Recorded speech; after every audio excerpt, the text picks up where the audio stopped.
রাখতে হবে, মানে ছেলে মানুষের চোখকে ঠিক রাখতে হবে। এবং আপনারা যে কোয়েশ্চেনটা করছেন, কারণ আমাদের দেশে সব কিছু ট্রেন্ডিংয়ে চলে, এখন এইটা ট্রেন্ডিং, সো কিছু না হইলেও এটা নিয়ে কথা বলবে। আগেও হতো, অনেক কিছু হতো, কারণ আগে ধামাচাপা পড়ে যেত, এখন সব কিছু ওপেন, সবাই সব কিছু জানে দেখে। তো এখন আমাকে বলেন আপনারা যে 8 মাসের শিশু হচ্ছে 90 বছরের একটা বৃদ্ধাও কিন্তু হচ্ছে কি কেন হচ্ছে, তাদের তাদের তাদের শরীরে কি আছে, তারা কেন হচ্ছে, তাদের তো কাপড় নিয়ে কোনো কথাই বলা উচিত না। সো আমাদেরকে না বলে আসলে নিজেদের চোখ, নিজেদের গেজটাকে নিচে নামাতে হবে, তাহলে আমাদের দেশ ভালোভাবে এগিয়ে যেতে পারবে। সবাইকে আমি আজকে স্যামস ইভেন্টকে রিপ্রেজেন্ট করতে এসেছি অ্যাজ আ ব্র্যান্ড অ্যাম্বাসেডর হিসেবে, যেহেতু আমি ওনাদের সাথে চুক্তিবদ্ধ। ওনারা কিন্তু আজকে 47th তম ইভেন্ট অর্গানাইজ করছে এবং প্রথমবারের মতো নাইট মার্কেট করছে। সো স্যামস ইভেন্ট থেকে সবাইকে আমি ওনাদের on behalf of Sam's event আমি সবাইকে ওয়েলকাম করছি।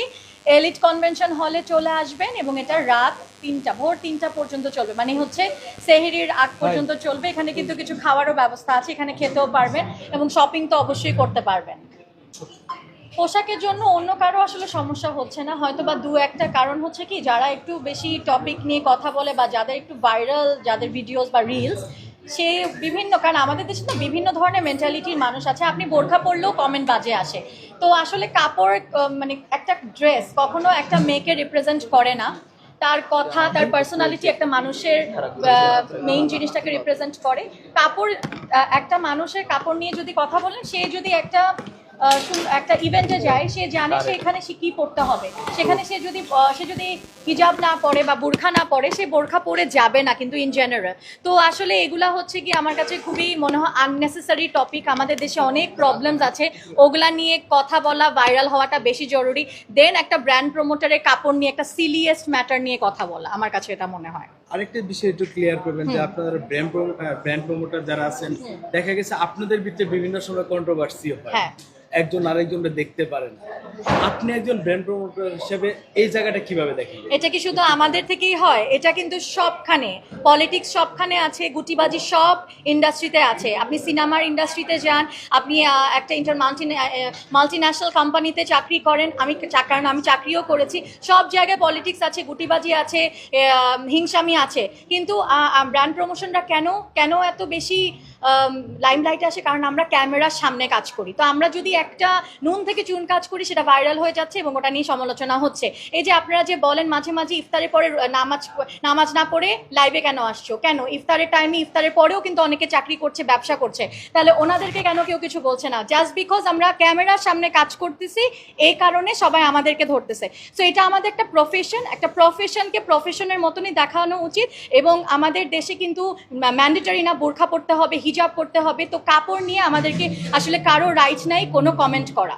আপু, এই যে বর্তমান সময়ে একটা জিনিস যেটা ট্রেন্ডিং বলা যায়, যে দর্শন নিয়ে অনেক কথা হচ্ছে, ইভেন অনেকে অনেক জায়গায় কমেন্ট করে যে পোশাকের জন্য দর্শকটা বেশি হচ্ছে, সেই জায়গা থেকে কি বলবো? তাহলে আপনি আমাকে বলেন, 3 বছরের বাচ্চা যে হচ্ছে, ওর কাপড় কি? ওখানে তো আল্লাহ তাআলা থেকেও কিন্তু আমাদেরকে কি বলেছে, 7 বা 10 বছর থেকে হিজাব করতে হবে বা আমাদের পর্দা মেনে চলতে হবে। তো 3 বছর বাচ্চা, একটা দুধের বাচ্চাকে যদি ধর্ষণ করতে পারে, তাহলে তো অবশ্যই আমি বলবো এটা যারা ধর্ষণ করছে চোখের সমস্যা। আমাদের কাপড়ের জন্য কখনোই একটা ধর্ষণের রিজন হতে পারে না। মানুষের চোখকে ঠিক। থ্যাংক ইউ আপু, আর লাস্ট, আচ্ছা লাস্ট ওয়ান, সামনে ঈদ নিয়ে পরিকল্পনা কি কিনছেন? হ্যাঁ আচ্ছা, ঈদ হচ্ছে গিয়ে আমার ফেভারিট একটা ফেস্টিভ্যাল।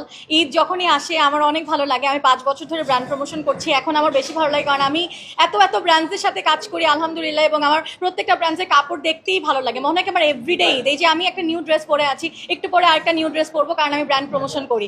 আমার কাছে ছোটোবেলা থেকে ঈদ যেরকম, আমার এখনও ঈদটা সেরকম। পরিকল্পনা হচ্ছে ফ্রেন্ডস অ্যান্ড ফ্যামিলির সাথে পুরোটা টাইম স্পেন্ড করা, এবং মনে হয় না ভ্যাকেশনে কোথাও যাব, গেলে সেটা আমার ফেসবুকে দেখতে পারবেন। তো আপাতত দেশেই আছি।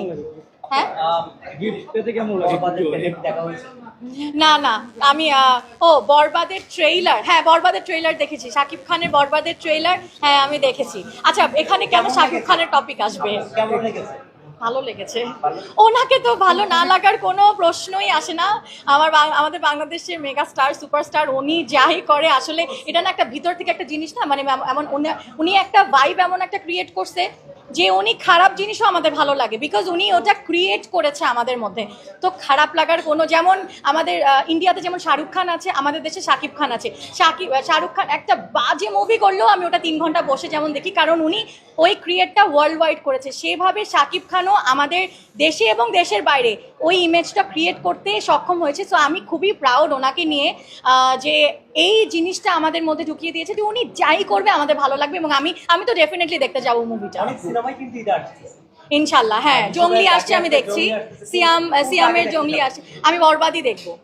বরবাদ আগে দেখবো, আমি সিয়ামের জঙ্গলি দেখারও প্ল্যান আছে। এই দুটাই দেখবো, এই দুটাই দেখবো। শেষ একটা প্রশ্ন, হ্যাঁ, যে ঈদে কত টাকা শপিং করবেন, নাকি ব্র্যান্ড প্রমোটাররা ঈদের শপিং করতে হয় না, তারা গিফট এমনিই পায়? আপনি কি জানেন আমি ব্র্যান্ড প্রমোশন হওয়ার আগে থেকে অনেক গিফট পাই। আমার ফ্যামিলি মেম্বার্স, ফ্রেন্ডস আমাকে সবাই অনেক অনেক গিফট দেয়। তো এটা আমার কাছে আসলে কোনো ভ্যালু অ্যাড করছে না যে এটা স্পেশালভাবে আমি ব্র্যান্ড প্রমোটার দেখে গিফট পাচ্ছি। বাট হ্যাঁ, আমি প্রত্যেকটা ব্র্যান্ডের সাথে কাজ করি এবং প্রতি